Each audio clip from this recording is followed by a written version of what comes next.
my life I've tried to put out of my mind what happened. I couldn't believe that it actually happened.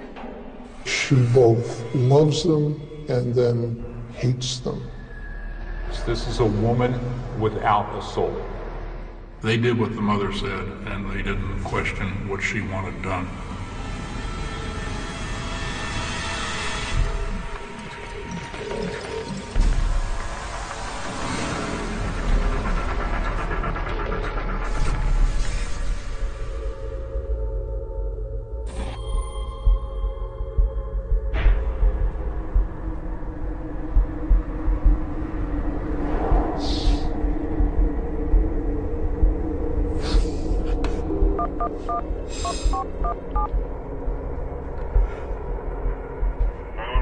Hello? Hi, my name is Knorr. On October 27th, 1993, the sheriff's office in Nevada County, California, receives a call from 23-year-old Terry Knorr. She had told me that she had called authorities around the whole area. She felt they thought she was crazy because of the bizarre story she was telling. She described a burning body off a roadway. I was familiar with a case like that. I was just afraid. I was afraid to say anything. But this is not a recent crime Terry Knorr recounts. It is a murder that happened nearly a decade earlier in neighboring Placer County. She had been trying to tell the story over a number of months to law enforcement agencies. We were very excited when we received the information because nobody else would know of this unless they had been absolutely there at the scene or had intimate knowledge of the crime. The original investigation started 9 years earlier after a horrifying discovery. A citizen called the office at about 4:30 in the morning, told the dispatch center that there was a body burning alongside the highway. So our patrol units were dispatched and the fire was still going. And she was laying right here, about 25 feet off the highway. The majority of her body had been burned. The clothing that she was wearing had been burned. Forensic experts determined gasoline had been poured on the victim.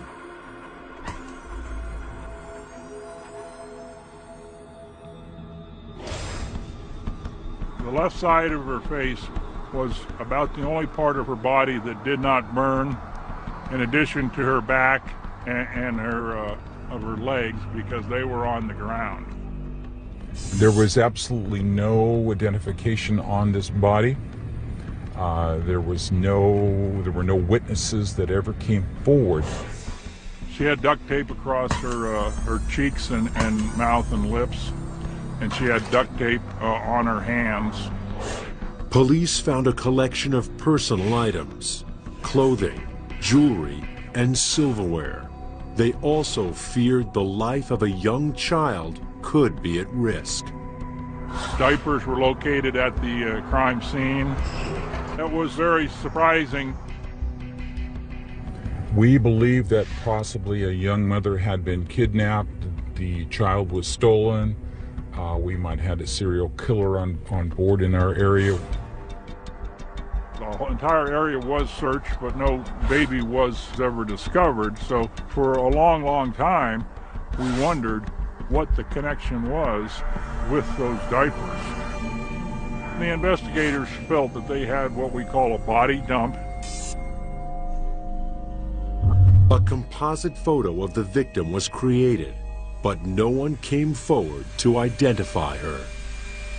The coroner rules she was still alive when set on fire. The body was labeled Jane Doe, number 485884. This case was never a cold case for us. We would revisit it from time to time. Terry Knorr reveals Jane Doe was her 17-year-old sister, Susan. Up until this point, I had been chasing a ghost. And now I finally had something to put a name to. And that was extremely important. But Terry Knorr has a lot more to tell. All my life I've tried to put out of my mind what happened. I couldn't believe that it actually happened. She fears her own life is in danger. She was deathly afraid that she might be next. Terry Knorr is terrified of her own mother.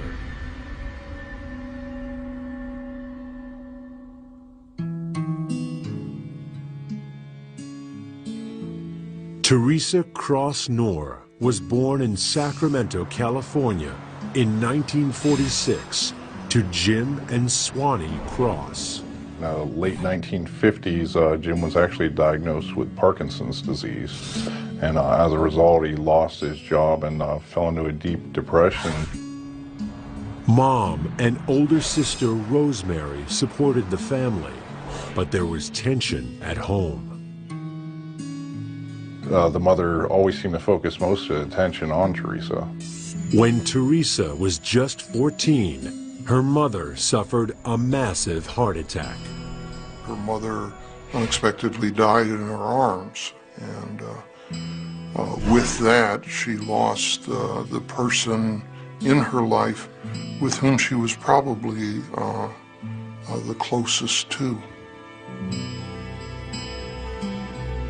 I think one of the main effects for Theresa was this question, who will love me now? She had a major depressive episode, which is a serious psychological condition. The loss of her mother profoundly affected Theresa's personality. Early adolescent loss is often a foundation for borderline personality disorder, which is a very serious psychological condition. I think that set a pattern for her that we see throughout the rest of her life. More trauma soon followed.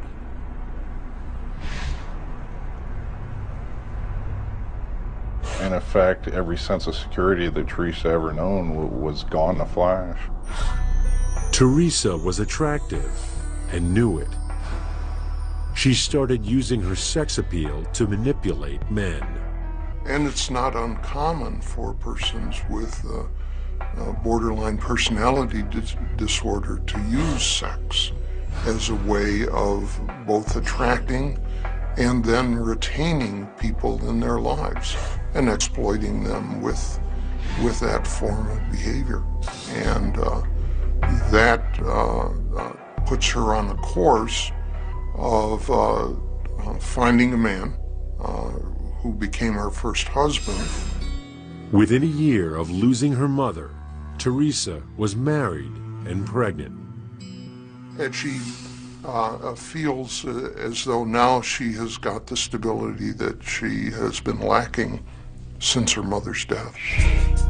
21-year-old Cliff Sanders was a farmhand from the rural community of Galt, California. Galt is a small town in Sacramento County. It's sort of a little western town. A lot of people wear cowboy boots there. But Theresa's emotional needs and insecurity began to impact the relationship.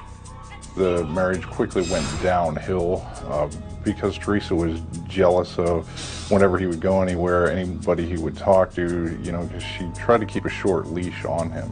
And as a result, the marriage crumbled. She was a control freak. She followed him around. She wanted to make sure that he didn't see other women. Theresa gave birth to a son. The following spring, she was pregnant again. But there was little to celebrate. Cliff had had enough. Being married to a person like Theresa would both be heaven and hell. Heaven when she was happy and vivacious and erotic and very sexy, but hell when she would fly into her rages. And the terrorizing thing about it would be you wouldn't know what would kick her off.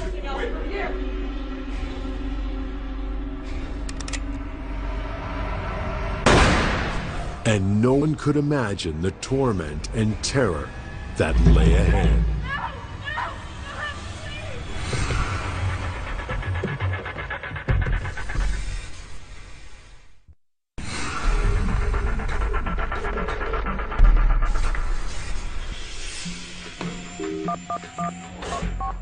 In October 1993, Terry Knorr calls police in California and reveals tragic secrets that have haunted her for nearly 10 years. The following day, I flew out to Salt Lake City and interviewed her for 4 hours, and she was very happy to know that something was going to be done. I was just afraid. Terry Knorr reveals that a body set on fire on the side of the road back in 1984 was her 17-year-old sister, Susan. But she has more dark secrets. There was another body dumped by the edge of a small lake. That was a young female. She was in a cardboard box. She had been bound. They were dumped almost a year apart from each other. And within about 6 miles, the girl in the box, she was disposed of and bound in different type ligatures, and so although it's unusual to have 2 bodies like that dumped close by, we were not able to make any connection. The body was never identified at the time. A double homicide. But Terry reveals it was her older sister, 20-year-old Sheila. She was deathly afraid she might be next.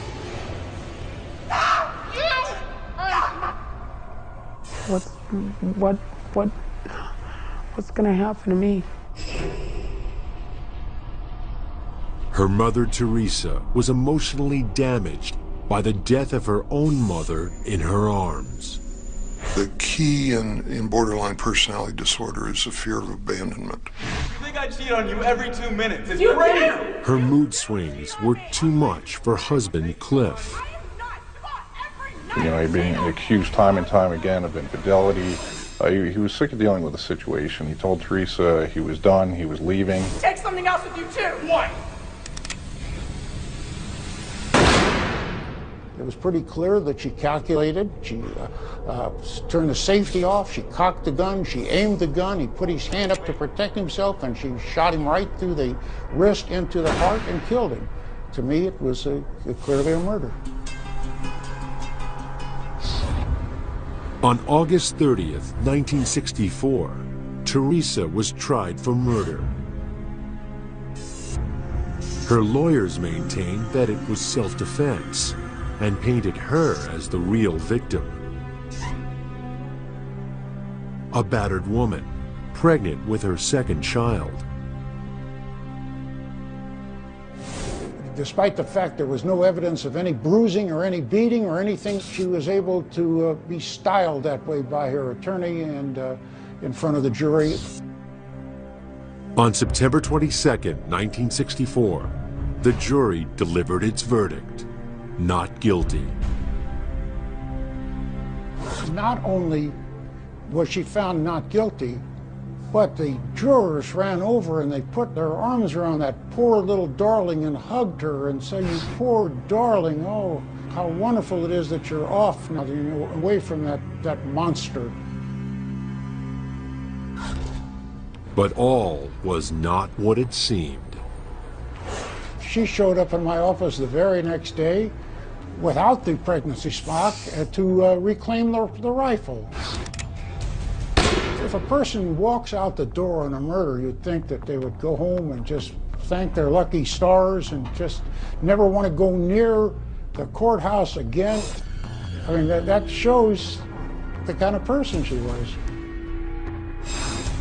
And this was the way in which she sought to demean the prosecutor.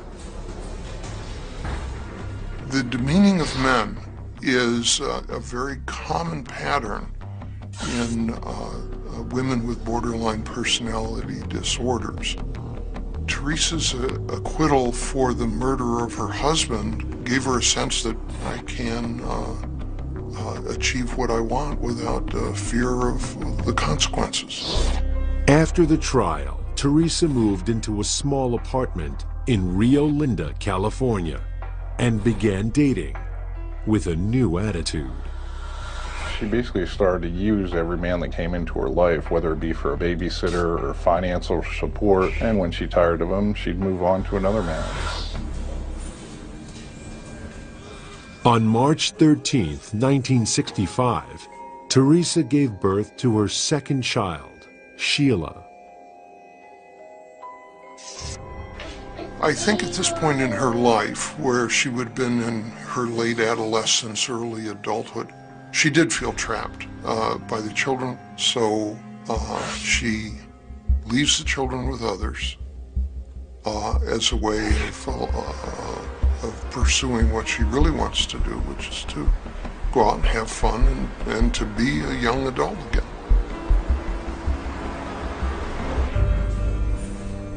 Theresa became pregnant a third time and married again to Robert Knorr.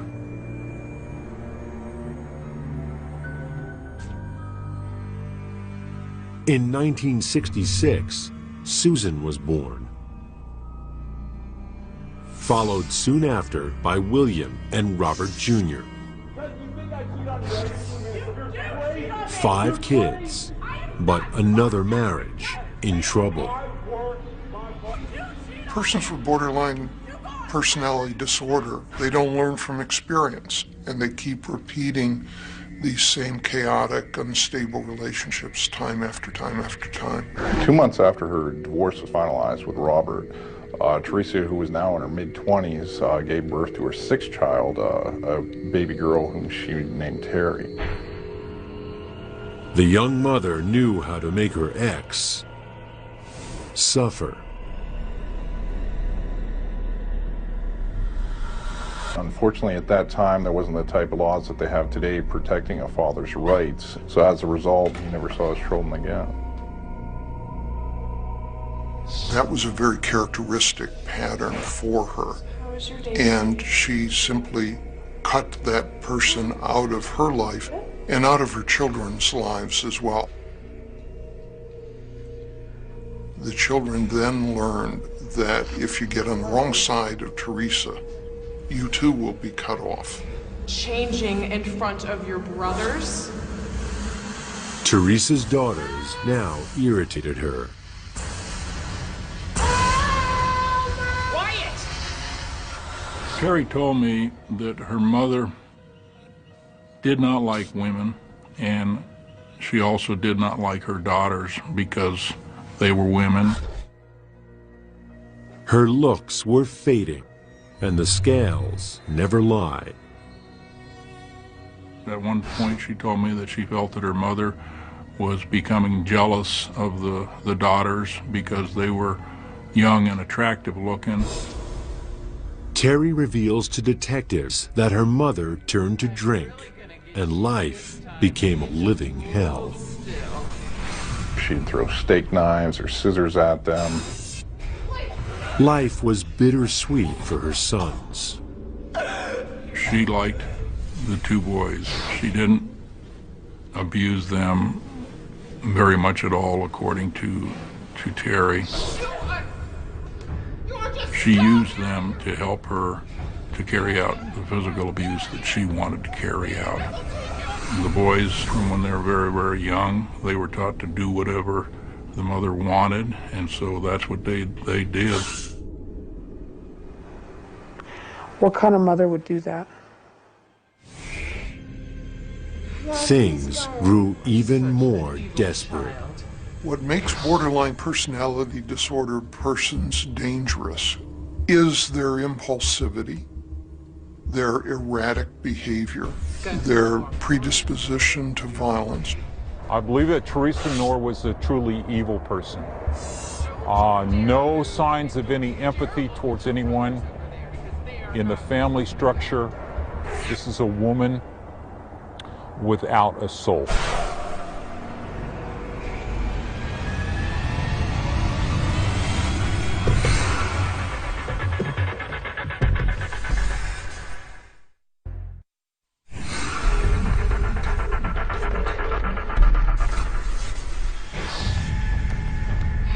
Mom, please don't. You are such an evil child. In October 1993, detectives are struggling to come to terms with a bizarre story of extreme child abuse and a double homicide being described by a terrified woman.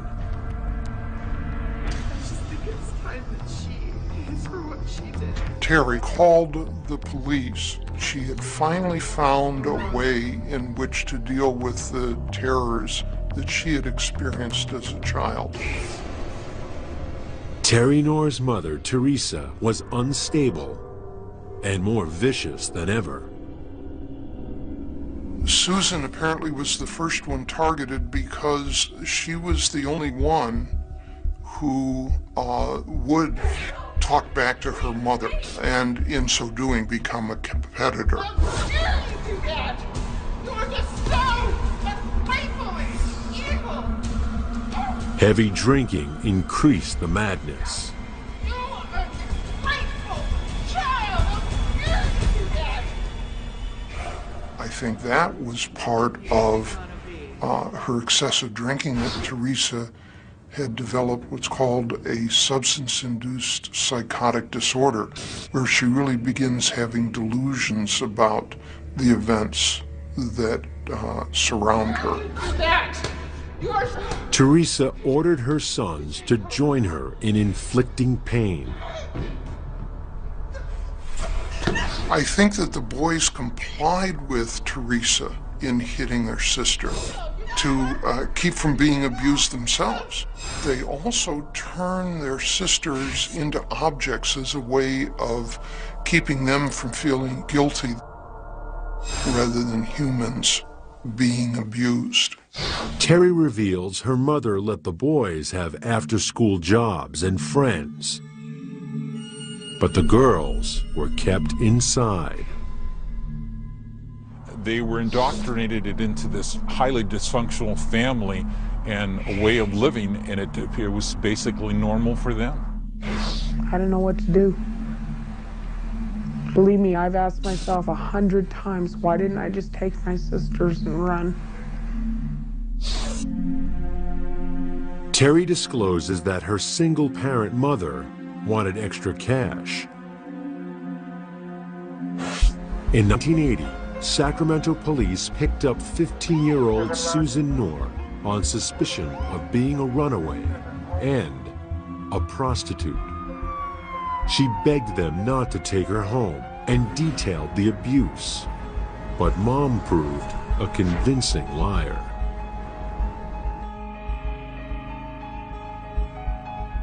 Her mother made Terry tell the authorities from Child Protective Services that there was no abuse going on in the home, that there were no problems. That's what occurred, and Susan was eventually released back to the home. Susan's cry for freedom had proved a fatal mistake. Now, she was a prisoner with the boys on guard duty. They're still emotionally being controlled by the person that abused them, and that's probably what happened to both William and Robert. This is the neighborhood adjacent to the mobile home park, and the apartment complex is where the Knorr family lived at the time. The beatings and torment continued. There were forced feedings and terrifying bedtime stories to keep her kids in line. Which one of you is it gonna be? Theresa believed that she was a good mother. She also, however, was very violent with them, and by giving the children both experiences, she taught the children that she could both give and take away her love. In June 1983, an argument got out of control.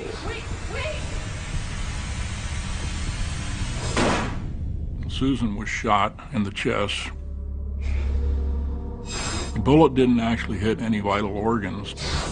Terry told me her mother placed Susan in the bathtub and worked on giving her care so that she could recover from this wound.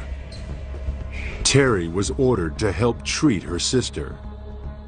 Theresa's sudden concern for her daughter's well-being reflected her instability. Theresa was able to shoot Susan and then turn right around and start treating her because she did not have this capacity for seeing the consequences of her acts. She kept her in the bathtub for about a month, nursing her back to health. The children, conditioned by years of brutality, told no one. Yet Theresa had another side. She helped care for the sick and elderly at local nursing homes and hospitals. Persons with borderline personality disorder can function adequately in society. They can act as if they are a good mother. They can act as if they are a good employee.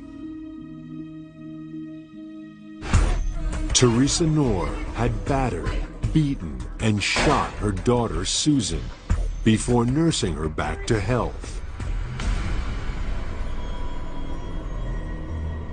What came next was almost impossible to believe. Get more Wicked Attraction online.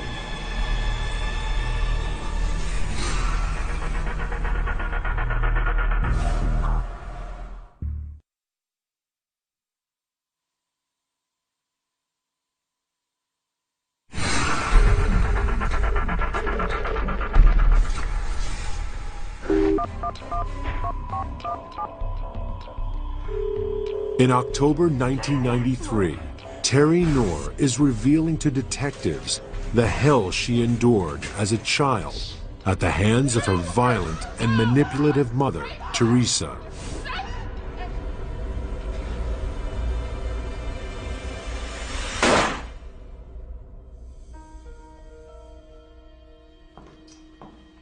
At times, there were gifts, but only for some.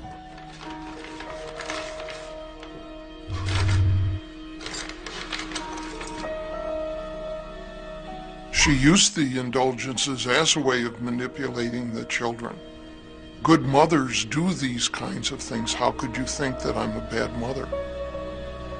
Are you serious? I can't believe it. Oh my gosh, girl, you deserve it. Thank you. God, these are almost fun. Oh my gosh. I love you, boys. One minute she could be sweet and kind, and then the next minute she was this evil, devil-like woman. You never knew what you were going to get with her.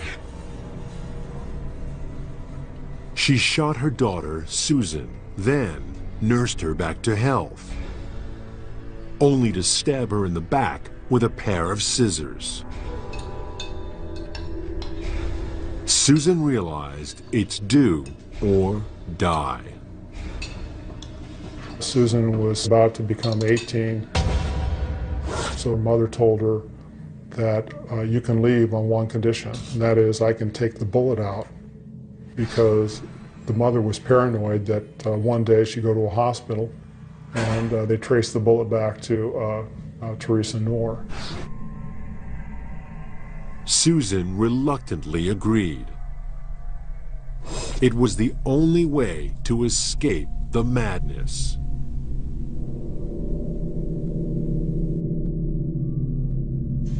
In July 1984, Theresa performed amateur surgery to remove the incriminating evidence of her cruelty.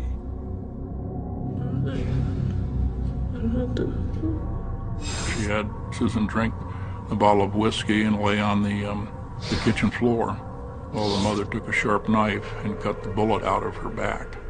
Susan lapsed into a coma. Theresa gave her daughter antibiotics, ibuprofen, but nothing seemed to work. She became lethargic, her eyes turned yellow, and she eventually came to the point where she was unable to control her own bowels. Theresa insisted the other children ignore their sister. Susan was clothed in diapers at that point in time to control her. She laid there in a prone position, face up, face down, but they just simply stepped over her. Theresa had had enough. Theresa had her two sons, William and Robert, pick Susan up off the floor one evening. Susan was still alive, but she was in very poor condition. I do think at that time the boys, if they had wanted to, they were physically strong enough that they could have stopped their mother.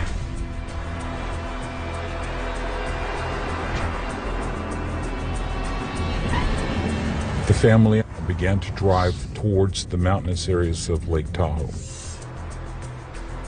She wasn't conscious, but she was still breathing. They placed her fully clothed alongside the road, along with all of her belongings.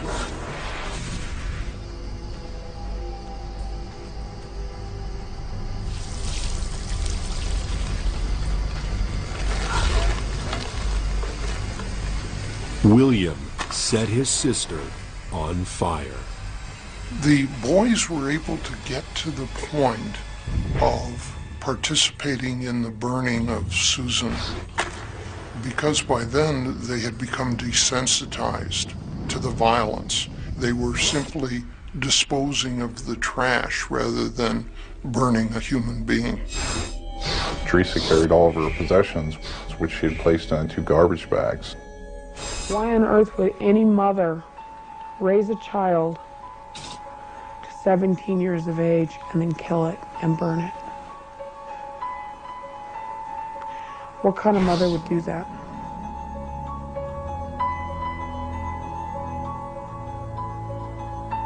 In her statement to police, Terry Knorr says she hoped the violence would stop, at least for a time.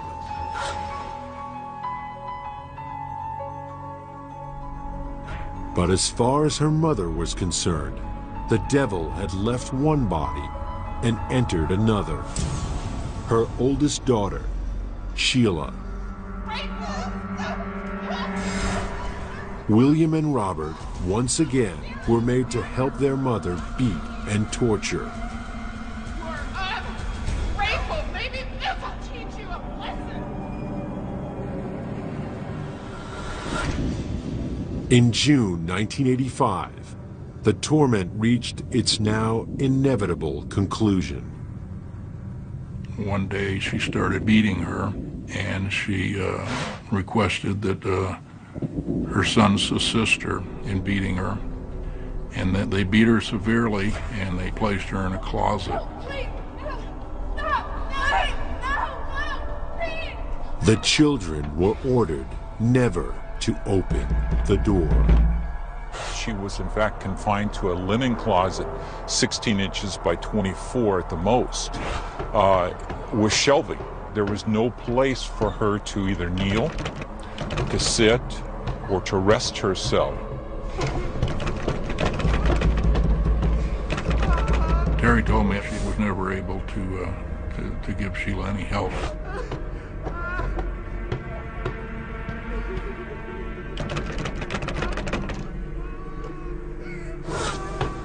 She had yelled and cried and pleaded for help during that time period, but they simply turned the TV up louder.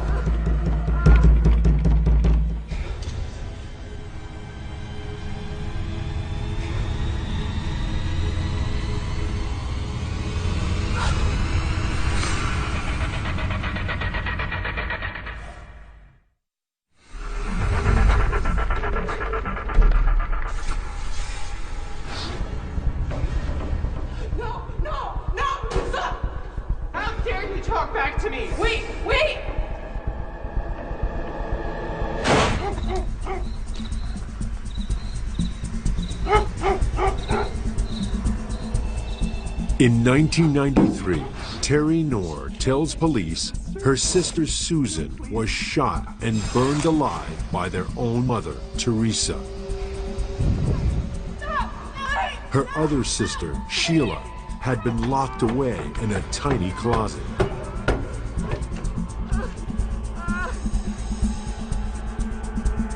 The last thing that Robert heard was a thud.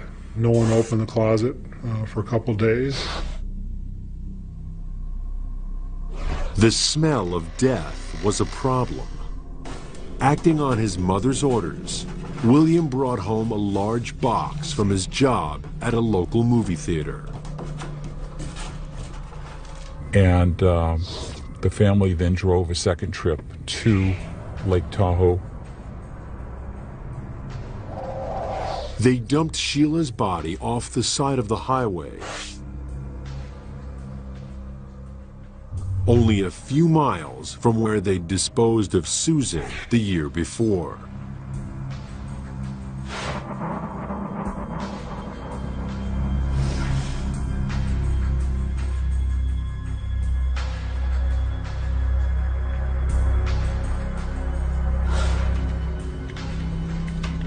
The police did not make any connection between the two murders, and the identities of the victims remained a mystery.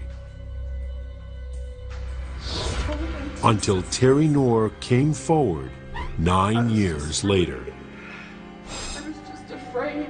For the first time, investigators are able to put names to the victims.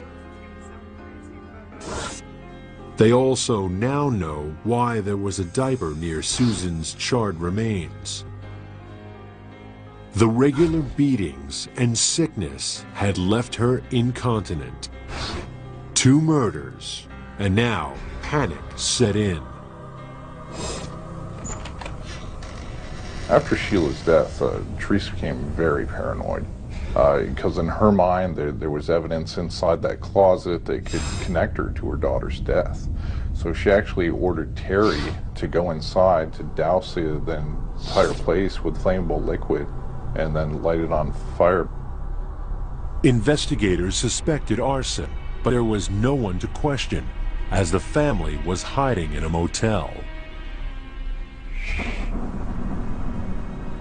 Terry, now 15, and afraid that she'd become Mom's next victim, ran for her life. Terry did what she had to do in order to survive. That's why she ran away. She knew if she didn't, she could very well be next, and she probably would have been. Terry just wanted to get out of there. She wanted to get out of there as quickly as possible. Robert lived with his mother for a time, but William moved in with a girlfriend. Friends offered Terry a safe haven.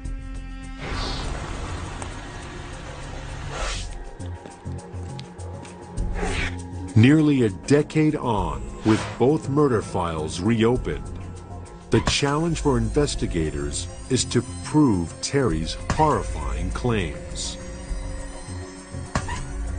They start with Susan. As we investigated this case, we were very frustrated because we could not come across any tangible proof that Susan Knorr in fact existed. There were no photo albums, there were no diaries. There was nothing at all that Susan could claim. Well, I believe that the mother wanted to dispose of Susan and all of her belongings so there would be no evidence or any remains of hers in the house at all. Schools were really important in this investigation. We had no pictures of Susan at that time, so we requested to go through the yearbooks when she last attended. I found Susan's picture finally. That's still the only picture that survived any of her childhood. Investigators determined the box in which Sheila was dumped came from a local movie theater. Employee records show a familiar name: William Knorr.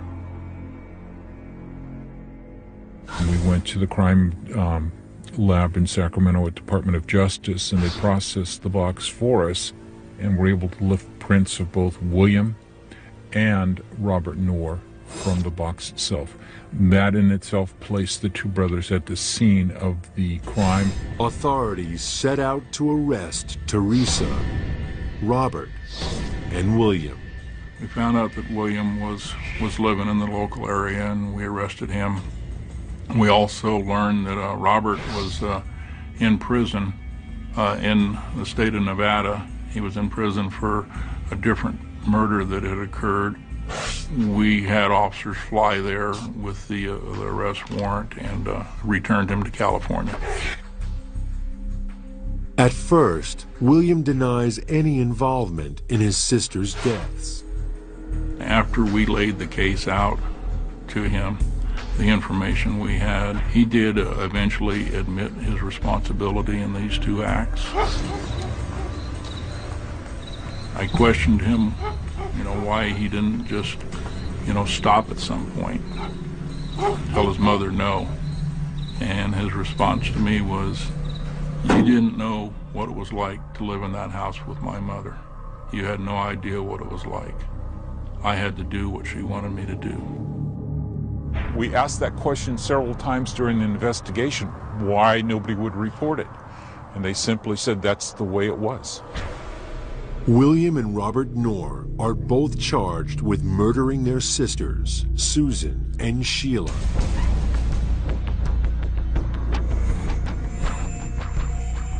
Police travel to Salt Lake City, Utah, where Theresa is now living under her maiden name and providing home care to an elderly woman.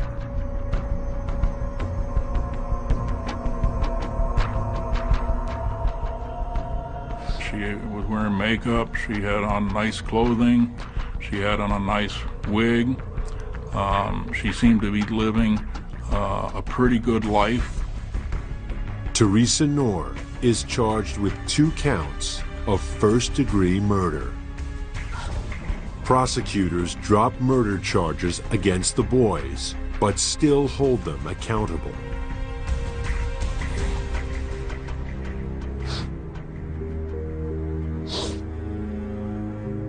It would have been very difficult to find a jury that would convict them of these 2 murders based upon the abuse that they and the girls had received from their mother. William pled up to being what's called an accessory after the fact, after a crime has occurred, aiding somebody, which is a low-level felony. He receives a suspended prison sentence and is ordered to undergo intensive psychiatric therapy. Robert also pleads guilty to accessory after the fact, and something else bothers him. When I prepared Robert for the fact that he would come face to face with his mother, in court, he was terrified of it. The last thing in the world he wanted to do was ever to see his mother again. She hadn't seen him in maybe 10 years. She went into some hysterical trance. And, it scared the whole courtroom. Can you imagine whether it's, you can say the devil or just derangement, however you characterize it, evil incarnate. Robert ended up with 3 years concurrent to his sentence in Nevada, so no additional time. Robert had actually said, I grew up in an insane asylum, but none of us realized that it was an insane asylum. Investigators believe the girls could have been saved. I feel at the time that these 2 killings occurred, they were physically strong enough that they could have stopped and not been involved.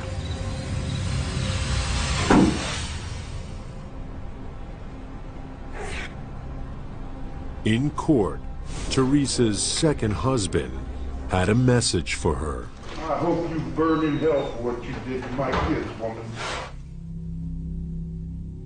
On October 17th, 1995, Theresa Knorr pleads guilty to murdering 17-year-old Susan and 20-year-old Sheila. The prosecution's case is built around Terry's brave statements, but she is spared the trauma of having to come face to face with her mother.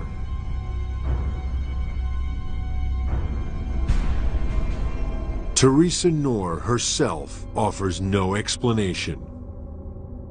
Her lawyer claims she's remorseful and for years led a bizarre, chaotic, and crazy life marked by heavy drinking and untreated mental illness. The judge tells Knorr her crimes showed a callousness almost beyond belief and sentences Knorr to 2 consecutive life terms. She will not be eligible for parole until 2027, at the age of 80. For Theresa's only remaining daughter, Terry, the guilt remains. I just want my sisters to know that I had nothing to do with this and I love them. And they're gone now and I don't have them. And I want them back. I know that Terry had a lot of hatred for her mother because of what she did. What kind of person am I going to be throughout the rest of my life because of this? That's what I want to know. How am I going to deal with this? What's going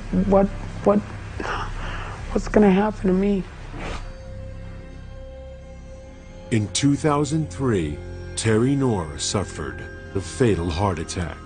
She was just 32 years old.